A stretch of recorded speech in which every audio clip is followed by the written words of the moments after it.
This is example 5.3.4 where I'm going to use Panagos example. This is the link, and you just need to Google Panagos ZTransform inversion. Here is the example. Panagos has a very nice and comprehensive signal and systems channel as well as linear algebra. So we are going to do this example over here. Basically, we begin with a complicated Z-transform, and we are asked to find xn. The final xn looks like this. It has a causal part, an anti-causal part, and the causal part. So this x of n, or he used x of k, is a little bit different from what we have used before. In this particular case,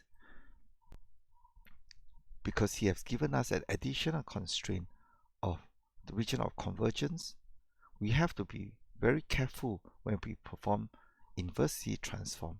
We have to find the correct time domain signal, whether it is a causal sequence in this case, an anti-causal sequence in this case, and a causal sequence in this case.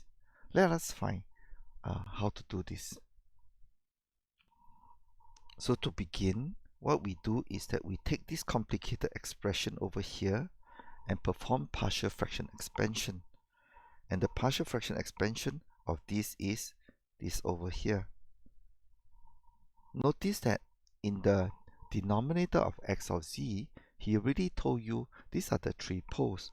So the only thing left for us to do is to express it in this manner and to find the numerator. To find the numerator, you have to perform this simplification, partial fraction expansion. You can follow Panagos' video for it. The answer is 1, 2, and minus 2. So we can substitute 1 here, 2 here, and minus 2 here. You realize that when we have x of z in this form, it is almost immediately we can find the answer. So let us go to the Z-transform table and find 1 over 1 minus half z minus 1. You can use any Z-transform table. Because we are now in the negative power of z, I find this table.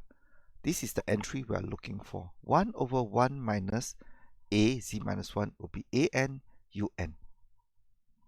Now remember, this is for a causal sequence. So z must be greater than, in our example, it will be half.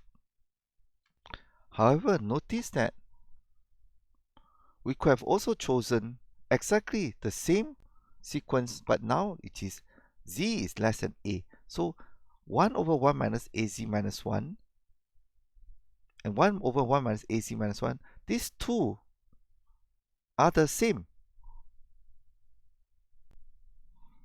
However, because of region of convergence, they have become different in the time domain representation. So the key idea is that you must select the correct one. So I take the first expression, 1 over 1 minus half z minus 1, and I write it here. And if the input signal is causal, then the expression looks like this, half n un, with ROC z greater than half. If the signal is anti-causal, it's minus half to the power of n u minus n minus 1, and the ROC will be less than half. Now what are we given? That the ROC of the whole signal must be, ROC z must be greater than 1, less than 2. So if I have chosen this signal, ROC to be z less than half, then there's no chance that I will get this ROC. If I get z greater than half, then what happens is that it will still satisfy this constraint, because z greater than half, here is z greater than 1.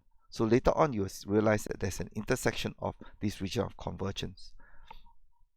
So I am going to choose for the first expression 1 over 1 minus half z minus 1 to be this signal.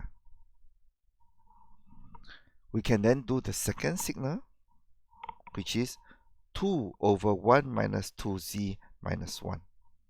So again, we are given a choice whether it will be anti-causal or causal.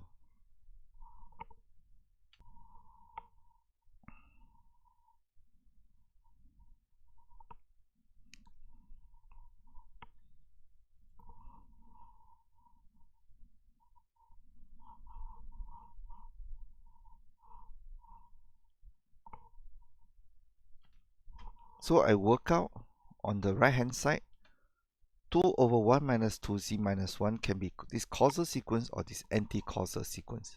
For a causal sequence, it will be 2 to the power of n un with ROC z to be greater than 2. Anti-causal sequence is minus 2 to the power of n u minus n minus 1 with ROC less than 2. The requirement again is that the ROC is less than 2. So we must choose this guy.